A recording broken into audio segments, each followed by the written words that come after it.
Assalamualaikum warahmatullahi wabarakatuh.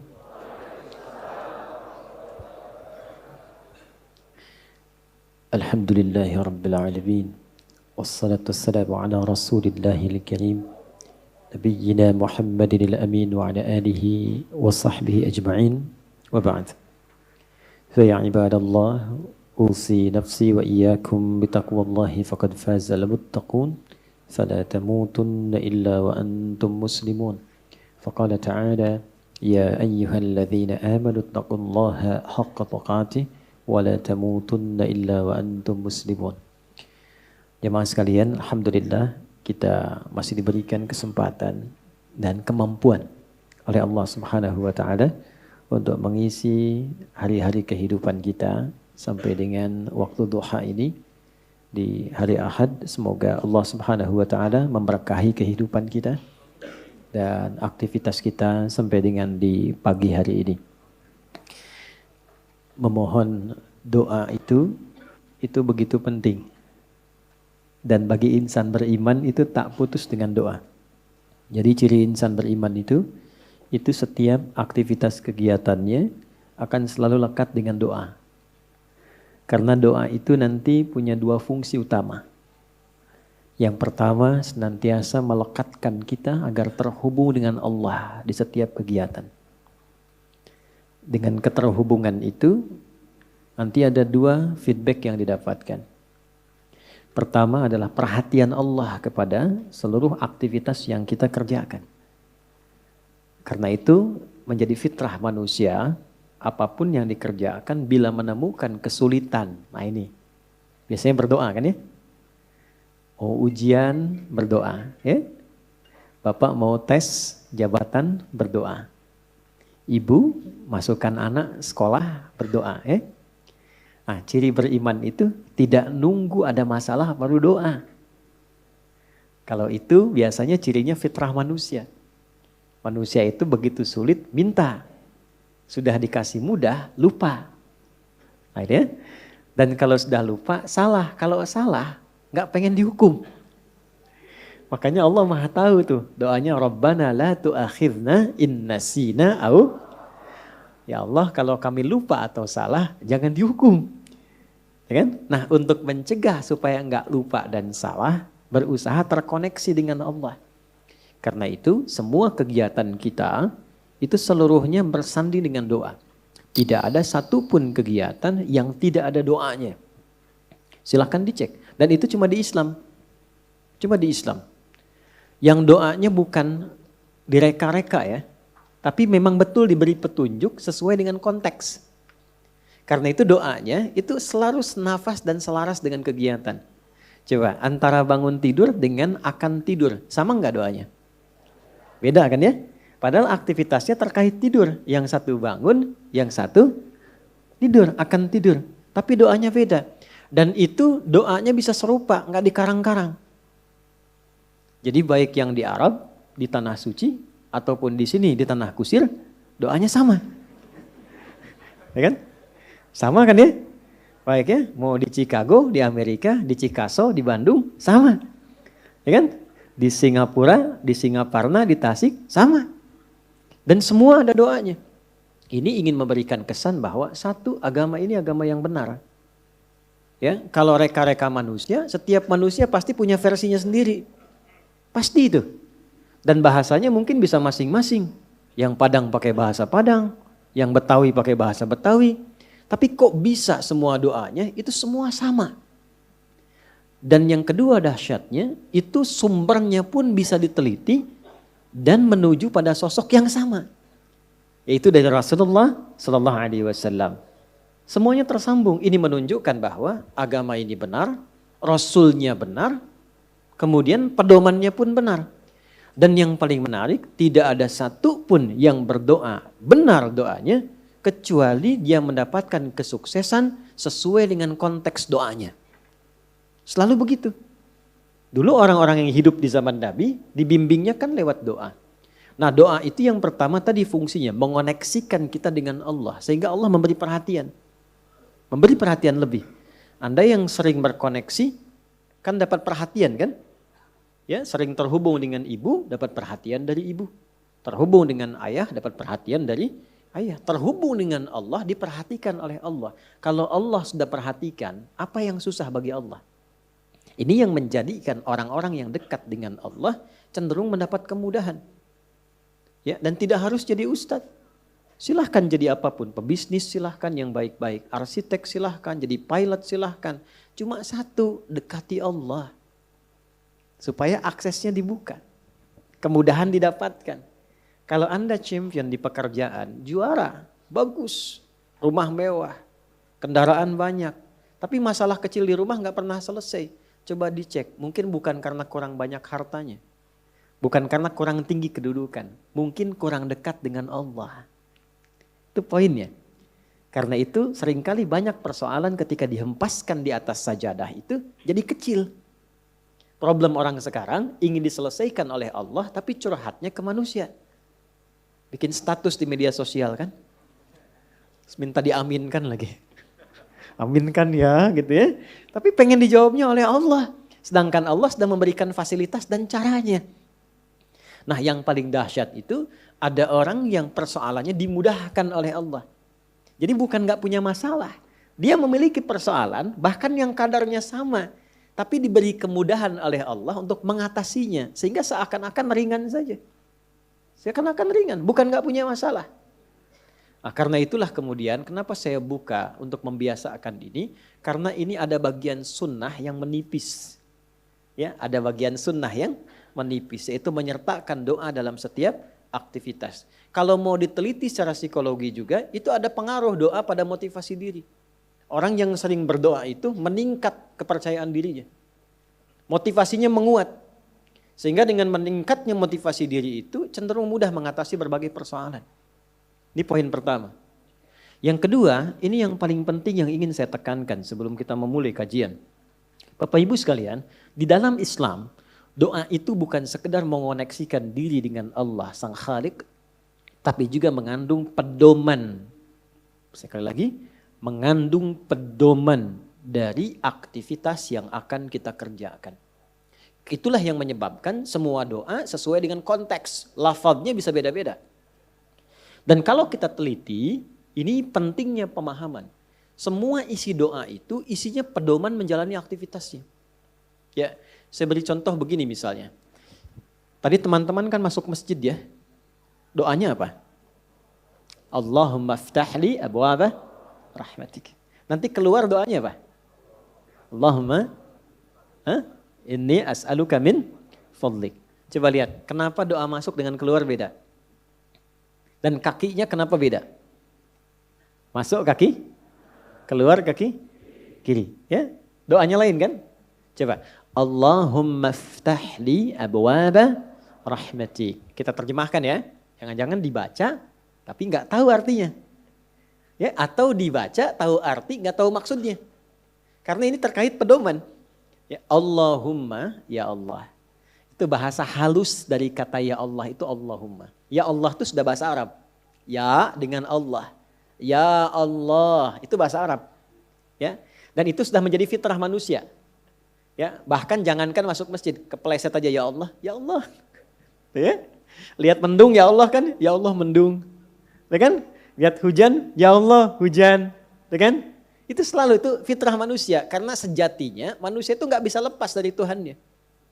Ya kan? Nah, kalau kita ingin memohon dengan menghaluskan kata itu, maka ganti katanya dengan Allahumma. Ya, jadi ya Allah kalau digabungkan jadi bentuk halus, apa namanya? Allahumma. Jadi kalau Allahumma itu bentuknya merendah. Tawadhu. Jelas ya? Dia merendah sifatnya. Jadi kalau sudah menyebut Allahumma, kita merendahkan diri kita. Memohon dengan kelembutan. Itu yang dimaksud di Quran surah ke-7 Al-A'raf itu di ayat 205. Wadhkur rabbaka fi nafsika tadarruan wa khifatan wa dunal jahri minal qaul. Kalau mau memohon cepat dikabul, jangan meninggi, merendah. Ya, jadi semakin kita merendah, semakin Allah meninggikan. Jadi orang yang banyak sujud, kenapa diangkat derajatnya? Karena dia banyak merendah. Semakin merendahkan dirinya, semakin Allah angkat. Balik, semakin mengangkat, semakin direndahkan. Kenapa itu? Ya, Azazil itu yang terhormat. Azazil terhormat tuh di alam langit itu terhormat. Ya, runtuh jadi iblis. dan jadi syaitan karena meninggi. Begitu dia tinggi, Allah rendahkan. Itu kan ada dialognya di Quran surah ke-7 kan, Al-A'raf ayat 12. Dibaca enggak Qurannya? Qala ma mana'aka alla tasjuda idh amartuk. Dia berkata, ana khairum minhu. Ya, qala ana khairum minhu, khalaqtani min narin wa khalaqtahu min tin. Allah menyampaikan, kenapa engkau tidak mau hormat kepada Adam ketika aku perintahkan? Bukan masalah sujudnya. Enggak penting sujudnya kata Allah. Yang penting itu yang perintahkan saya. Kenapa enggak patuh? Maka iblis mengatakan, ya saya lebih hebat dibandingkan dengan Adam. Bukan levelnya yang dicipta dari tanah, mesti hormat kepada yang dicipta dari api, mesti hormat kepada yang dicipta dari tanah. Maka ketika dia meninggi, Allah rendahkan. Ya. Dan ketika seseorang merendah, Allah tinggikan. Maka dari itu, kalau ingin berdoa cepat dikabul, maka merendahlah di hadapan Allah. Jangan membawa ketinggian, merendah. Mohon dengan kelembutan. Maka ketika masuk, Allahumma ftahli abwaaba rahmatik. Kita merendahkan diri kita. Ya, kalau Bapak Ibu mau cek, coba jalan-jalan ya, napak tilas ke jejak masjid-masjid dibangun di tempo dulu. Itu ada masjid di Cirebon yang dibangun Sunan Gunung Jati itu pintunya sedikit dikebawahkan tuh. Coba kalau cek ya, kalau nggak percaya. Ya, kan sedikit dikebawahkan kan? Makanya masuknya tuh agak ke bawah kan? Itu sudah ngasih pelajaran. Jadi orang dulu itu pelajarannya simpel, nggak banyak ceramah, tapi langsung dipraktekkan. Kenapa? Di antara dasar pemahamannya, filosofinya, itu menerapkan konteks ini. Masuk dengan merendah, masuk ke rumah Allah kok meninggi. Kan? Walaupun Anda pejabat, punya kedudukan, punya harta, tapi statusnya di masjid hamba Allah. Ya, terlambat ya belakangan, jangan ngotot saf pertama. Ya.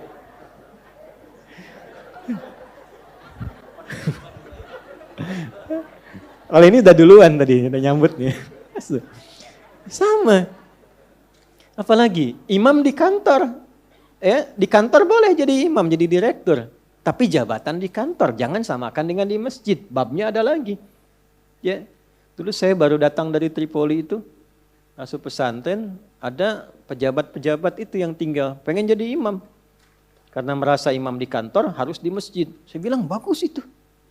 Bagus. Cuman bacaannya agak kurang tepat. Sehingga telinga kadang sakit kalau dengar. Tuh kan? Saya tanya, Pak, kenapa nggak diperbaiki dulu bacaannya baru jadi imam? Justru kami jadi imam Ustadz supaya bisa diperbaiki. Saya bilang bagus itu Pak motivasinya. Jarang ada orang kayak Bapak itu. Luar biasa.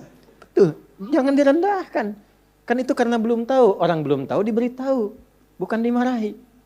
Ya, Pak, saya kasih jalan yang cepat supaya Bapak tetap jadi imam dan kualitas makin bagus. Wah, boleh Ustadz tuh. Bapak tetap jadi imam. Nanti sebelum sholat dicek dulu Pak bacaannya. Santri nanti saya siapkan. Insya Allah begitu naik jadi imam jadi lebih bagus. Betul itu Ustadz. Nah, sambil dicek Bapak ngimaminnya duhur dan asar dulu. Biar saya yang handle maghrib, isya sama subuh gitu kan. Tapi sepakat, yang penting kan gak turun status. Ya kan? Ya tetap imam. Ya kan? Kadang psikologi kan begitu. Yang penting gak turun status. Dan kita mendahulukannya Bapak tetap imam Pak. Ya kan? Nah imamnya zuhur dan asar. Alhamdulillah. Begitu maghrib, isya dan subuh kita gantian sama santri. Kualitas bacaan lebih dibagusin. Ya, begitu sudah bagus kita dorong, Pak silahkan coba maghrib. Gak usah lah ini aja yang udah ada. Nah itulah dakwah. Itulah dakwah. Nah itu merendah. Nah Allahumma merendah. Iftahli, mohon bukakan untukku. Personal. Kenapa coba personal bukan iftahlana? Ya, gak ada orang masuk masjid dia sendiri Allahumma iftahlana, gak ada. Selalu iftahli. Saya belum pernah dengar orang masuk masjid, Allahumma ftah lana, lana, gak ada. Ftahli. Abwaaba rahmatik. Li kan untuk pribadi kan. Nah, kemudian yang kedua, yang ketiga, Allahumma iftahli, yang ketiga, abwaaba.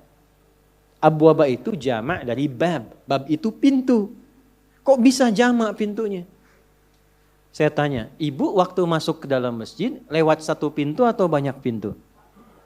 Satu pintu, nggak ada ibu masuk balik lagi lewat sana lagi, balik nggak ada, satu pintu. Kok bisa masuknya satu pintu, tapi mintanya banyak pintu? Wa rahmatik. Nah, ini rahasianya. Baik. Nah, saya mau bagi sedikit sebelum kita mulai, tapi tolong catat ya. Catat betul-betul. Ini rahasia di antara kita.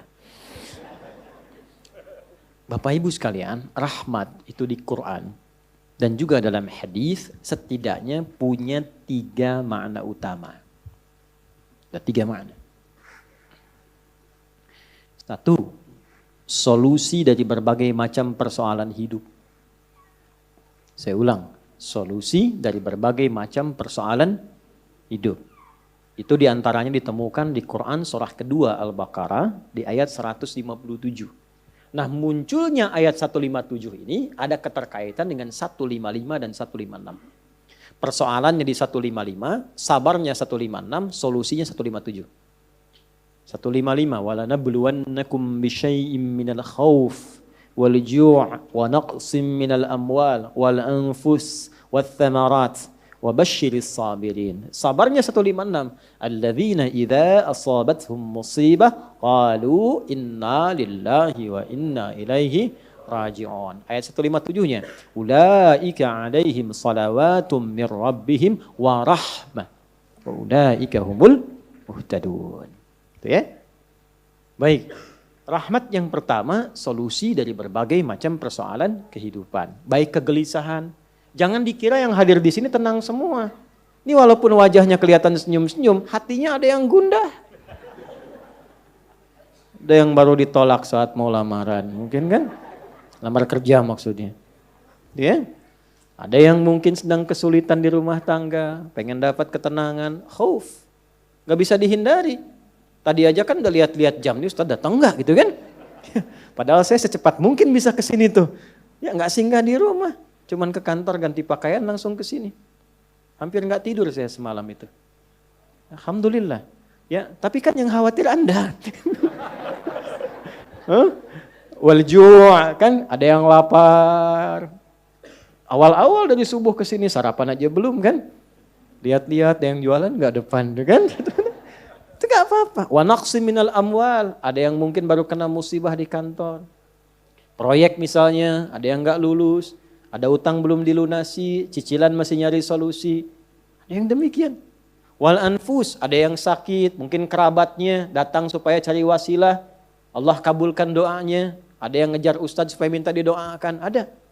Wath thamarat, itu kalau buka mushaf diartikan buah-buahan. Itu sebetulnya bahasa kiasan. Cara bacanya, memahaminya dengan balaghah. Kalau baca terjemah nanti kurang nyambung. Kalau buah-buahan berarti yang diuji cuma tukang buah. Tukang sayur tidak. Ya, itu cara bacanya pakai ilmu balaghah, pakai majaz. Maksudnya apa? Kalau buah itu kan didapatkan, dipanen saat mulai pertama kali merawat benih kan? Nanam, dijaga dari hama. Tiba-tiba besoknya mau dipanen, malam-malam diambil orang. Antum yang ikut tender, kualifikasi antum yang jelas. Tapi pengumuman orang lain yang ngambil. Itu maksudnya. Ada orang-orang yang kehilangan sesuatu setelah dia berusaha keras mendapatinya. Harusnya dia kok yang dapat orang. Saya mau tanya pada Anda. Biasanya kalau situasi begitu pelariannya kemana? Tuh. Ya, cari yang paling kuat kan doa itu kan yang bisa memberi solusi kan. Doa itu kan minta. Nggak mungkin minta pada yang diduga nggak bisa ngasih. Dan puncak pemberian itu pada Sang Maha Pemberi, yaitu Allah, Wahhab, pemberi tanpa batas. Nah, Allah memberikan tempat-tempat spesial yang kalau minta hati lebih khusyuk. Beda antara minta di kendaraan di rumah dengan di tempat ini. Tempatnya lebih tenang, saat masuk saja suaranya sudah lain, aura sudah beda. Apa nama tempatnya? Masjid. Makanya Bapak Ibu masuk masjid ini rasanya sudah lain. Dengan rumah sendiri tenang mana dengan masuk masjid? Masjid. Masuk rumah semewah-mewahnya, tenangnya nggak sama dengan masuk masjid. Begitu dibuka tenang. Gitu. Masya Allah. Baru masuk kalau punya masalah kadang-kadang sudah terasa dalam. Nangis kan sholat 2 rakaat. Nyender ke tembok, tidur aja. Ya, tenang. Gitu. Dulu di Jepang dulu begitu ada cerita, kawan saya sedang cerita itu. Kan tingkat bunuh dirinya tinggi karena stresnya tinggi. Ternyata kaya itu tidak menjamin bahagia. Maju tidak menjamin bahagia. Kan negara maju. Tapi indeks kebahagiaannya belum tentu didapatkan maksimal. Bunuh dirinya banyak, Pak. Saya pernah lewat satu tempat itu yang tiap hari selalu ada 1 sampai 3 orang bunuh diri di situ. Itu masih biasa, Ustaz. Ada satu tempat X lah, saya tidak sebutkan, ya. X. Itu tiap hari mayat bergeletak di mana aja. Sampai akhirnya wali kotanya punya ide, tapi ini nggak harus ditiru. Nyari solusi yang belum kedapati. Dibikin satu tempat di lokalisasi. Kalau mau bunuh diri di sini aja. Waktunya diatur. Jam 9 sampai jam 11, jam 2 sampai jam 3. Kalau lewat situ datang, tunda besok. Diatur. Ya. Ini kisah nyata, satu kali ada orang kemudian pengen datang ke situ ketemu sama orang Islam. Mau kemana, Pak? Bahasa kita lah, bunuh diri katanya. Jam berapa? Jam 1. Ini kan belum. Belum. Ikut saya aja dulu. Takut terlambat nih. Bener. Takut terlambat. Nanti kalau Anda merasa rugi, saya ganti apapun itu. Akhirnya ikut. Begitu ikut dibawa ke masjid, ya Allah. Dibawa ke masjid. Itu cuma duduk tunggu di luar, sedang ada pengajian. Duduk, begitu masuk, duduk ketiduran. Tidur, selesai pengajian, dilihat lagi sama yang muslim ini. Kok enak banget tidurnya. Ya kan? Tidurnya, mau dibangunin gak enak, sampai lewatlah batas bunuh diri itu. Karena lewat gak enak, dibangunkan, bangun katanya, wah bangun kan. Begitu bangun, minta maaf lah si muslim, saya minta maaf betul-betul. Karena melihat Anda begitu nikmat tidurnya, saya tidak mampu membangunkan Anda. Ini sudah lewat jam bunuh diri katanya. Tapi menariknya kata orang ini, gak apa-apa. Ini tempat apa katanya, tempat apa? Ini masjid. Kenapa? Saya itu ingin bunuh diri karena saya sudah berhari-hari gak bisa tidur. Jadi dia menyimpulkan kalau bunuh diri itu udah mati, udah tidur aja. Gitu, saking gak bisa tidurnya. Tapi kok bisa di tempat ini bisa tidur? Dia belum kenal jamaah Andor.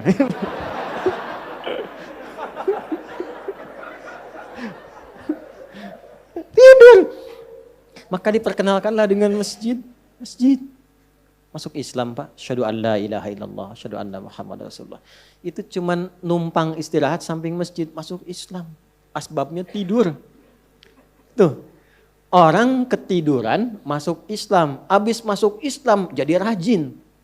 Ada orang sudah muslim. Masuk masjid banyak tidurnya. Ya. Ayo bangun. Ya. Baik, itu satu. Jadi ternyata kenapa yang pertama rahmat? Karena Allah tuh maha tahu. Gak ada di antara hidup kita yang gak punya masalah. Pasti punya persoalan. Kalau sedang ditimpa persoalan, diuji, sabar dulu. Kata Allah, terima dulu. Karena hakikat dari ujian itu untuk meningkatkan kualitas hidup. Dan gak mungkin diuji kalau gak mampu. Gak mungkin. Kaidahnya kan jelas. La yukallifullahu nafsan illa. Jadi kalau ada ibu sedang diuji masalah sekarang begitu berat. Memang yang mampu cuma ibu, Bu. Saya gak mampu. Karena saya gak mampu, saya gak diuji. Maka berbahagialah ketika Allah lebih memilih ibu dibandingkan dengan saya. Sabar dulu. Dan hikmahnya apa? Ada nanti sesuatu yang besar di depan, yang butuh kesabaran lebih. Kalau yang sekarang nggak lulus, ke depan itu sulit untuk dihadapi. Karena itulah ditingkatkan kualitas, terima dulu, tapi kan nggak usah lama-lama. Ya kan? Allah maha tahu itu, jangan lama-lama, terima dulu, datanglah kemudian mohon solusi. Kemana datangnya? Masjid. Maka dari itulah ketika masuk, Anda mengatakan, Allahumma ftah li abwaba rahmatik. Di antara itu minta solusi. Makanya ketika masuk merendah, sholat 2 rakaat, begitu sholat, mintalah sesuai kebutuhan Anda yang dirasakan pada saat itu. Itu fikihnya.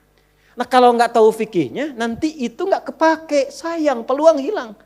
Padahal mungkin itu cara Allah untuk bisa mengabulkan apa yang kita mohon. Jelas? 1. 2, itu ampunan dari dosa yang sudah berlebih. Namanya israf. Quran surah ke-39 Az-Zumar di ayat ke-53. Qul ya ibadiyalladzina asrafu ala anfusihim la taqnatu mir rahmatillah. Innallaha yaghfirudz dzunuba jami'a. Duhai hambaku, tuh masih disebut hamba. Siapa di antara kita di sini yang merasa tidak punya dosa? Boleh angkat tangan. Boleh, silakan. Saya selesai pulang. Pasti setiap kita merasa itu. Dan tidak sedikit orang-orang yang ingin taubat itu mencari tempat. Nah, tidak ada tempat yang paling ideal kecuali ke masjid. Kalaupun gak ada orang, gak apa-apa. Datang masuk. Masuk Pak. Mungkin yang menghambat rezeki itu dosa. Yang menghambat perbuatan belum bisa jadi baik, dosa. Ya, mohon maaf, dengan berbagai jenisnya. Dengan berbagai jenisnya. Maka yang terbaik apa? Datang ke masjid. Datang ke masjid. Ya. Ini kisah nyata di masa lalu. Makanya sering baca tuh yang baik-baik lah, kisah salafus saleh, orang-orang saleh di masa lalu. Ada seorang hamba, rajin sholatnya. Ini sahih riwayatnya, sahih. Rajin sholat. Tapi yang menarik tertuliskan, ya, ketika malaikat itu mendapat informasi, di aras tertuliskan. Ini termasuk bagian dari ahli neraka. Tapi sholat. Perhatikan. Ini nanti terkait juga dengan hadis, kalau Anda baca Al-Arba'in, nomor hadis yang keempat itu. Ya, terkait dengan bab takdir. Bagaimana kemudian ikhtiar seorang hamba itu, ya, menjadikan ia berubah dari salah menjadi soleh. Dan sangat dicintai oleh Allah. Oke? Maka apa yang terjadi? Bapak Ibu sekalian, tiba kemudian, si malaikat itu, ini kisah sahih yang sampai, lalu menyampaikan, kasihan pada orang ini, kok kelihatannya ibadah tapi tertulis ahli neraka. Maka disampaikan dengan cara yang Allahu a'lam, apakah menyamar atau bagaimana, tuliskan. Kamu kok terus-terusan sholat? Padahal belum tentu baik di mata Allah. Belum tentu menjadi bagian ahli surga. Perhatikan jawabannya. Tujuan saya sholat ini bukan karena surga atau neraka. Tujuan sholat ini bukan karena saya dipandang baik atau buruk. Tapi tujuan sholat ini saya ingin mengagungkan Allah Subhanahu wa ta'ala. Perhatikan. Dan nanti ini menjadi cara bagi seseorang yang ingin bertobat. Jadi kalau ingin bertobat, tobatnya ingin benar, carilah perhatian Allah. Yang penting ridha Allah. Terus saja tobat. Tobat sampai merasakan kenikmatan tersambung dengan Allah. Itu maksudnya. Jadi begitu keluar kalimat itu yang mengguncang arsy. Itu yang dijadikan oleh Allah pelajaran. Bahkan pada alam malaikat untuk mengenal bagaimana rahmat Allah itu diberikan. Mudah bagi Allah membuka, merubah, memutar, mudah. Tapi Allah ingin memberikan pelajaran bahkan di alam malaikat bagaimana kasih Allah diberikan. Begitu kalimat itu muncul, apa yang terjadi? Maka berubahlah di arsy namanya menjadi ahli surga. Ini riwayat sahih. Berubah menjadi apa? Ahli surga. Padahal Allah tuh maha mengetahui, gampang aja tinggal dirubah ahli surga, tidak. Tapi Allah ingin memberikan informasi bahkan di alam langit kepada para malaikat betapa tingginya rahmat Allah memberi kesempatan pada setiap hambanya untuk kembali kepada Allah dalam kebaikan. Dan itu disebut hamba. Disebut hamba. Karena itu Allah begitu mencintai ketika ada pelaku maksiat, dia pengen taubat, itu begitu dicintai. Dan statusnya naik lebih tinggi. Ini yang menyebabkan ayat ini turun. Qul ya ibadiyalladzina asrafu ala anfusihim. Ini yang menyebabkan itu menunjukkan rahmat Allah. Hai hambaku, betapa besar pun kau pernah berbuat dosa, sepanjang masih hidup belum tiba ajalmu, jangan pernah putus asa untuk mendapatkan rahmatku. Pakai rahmat. Rahmat di sini mencakup Rahman dan Rahimnya Allah Subhanahu wa taala. Karena itu kalau Anda pernah berbuat salah, kita, jangan malu untuk kembali. Kalaupun malu dilihat orang, Allah menyiapkan tempat yang tidak semua orang bisa ke situ. Datang ke masjid. Mohon, minta salat 2 rakaat. Minta kebaikan kepada Allah. Sampai hati mendapatkan ketenangan. Jelas sampai sini? Baik. Dan yang ketiga, ini yang paling juga banyak dimohonkan. Ya. 1, solusi. Yang kedua apa? Ampunan dari dosa yang begitu melimpah. Ya. Dan yang ketiga, rahmat yang ketiga, kasih sayang yang memudahkan jalan-jalan kehidupan. Dunia sampai akhirat. Yang ketiga. Semua kita pasti ingin mendapatkan kemudahan, kenyamanan. Bukan cuma dunia, sampai dengan akhirat. Kasih Allah yang memberikan kemudahan dunia disebut dengan Rahman. Kasih Allah yang memberikan kelapangan akhirat disebut dengan Rahim. Itu kita baca setiap hari. Bismillahirrahmanirrahim. Maka ketika masuk ke dalam masjid, mohonlah kepada Allah 1 dari 3 kemuliaan ini. Kalau ustadznya belum datang, itu manfaat besar. Boleh jadi banyak permohonan, ayo lekatkan di situ, optimalkan. Dan di situ mungkin peluang terbesar untuk mendapatkan apa yang kita inginkan. Jadi Begitu Bapak Ibu mendapatkan 1 dari 3 itu, keutamaan bukan? Keutamaan bukan? Hah? Istimewa tidak? Dalam bahasa Arab, sesuatu yang istimewa, sesuatu yang utama disebut fadlun namanya. Makanya Sulaiman alaihissalam ketika dipuji, karena hebatnya, istimewanya, bisa menaklukkan awan. Ya kan? Sebelum Songgoku dan Songgohan dengan awan kintonnya itu, yang fiksi. Nabi Sulaiman tuh betul-betul nyata. Tapi ketika dipuji apa yang beliau katakan? Hadza min fadli Rabbi. Fadlun.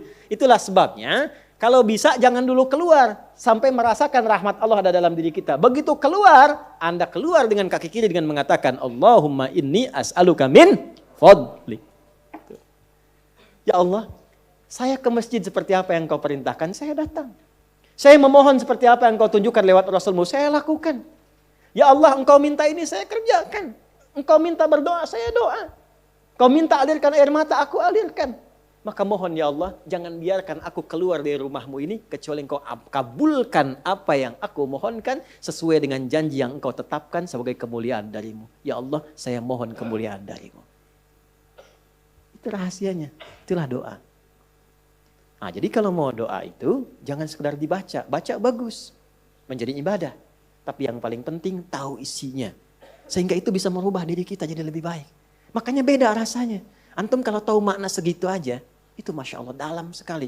Keluar dari sini sudah beda rasanya. Dan yang paling penting, ini baru muqaddimah. Kita belum mulai. Belum mulai. Jangan nangis dulu, belum selesai. Belum mulai kita. Tapi kan enak gitu ngaji begini itu. Karena apa? Dapat sesuatu. Nah itulah Islam. Jadi Islam itu bukan salihun tapi muslih.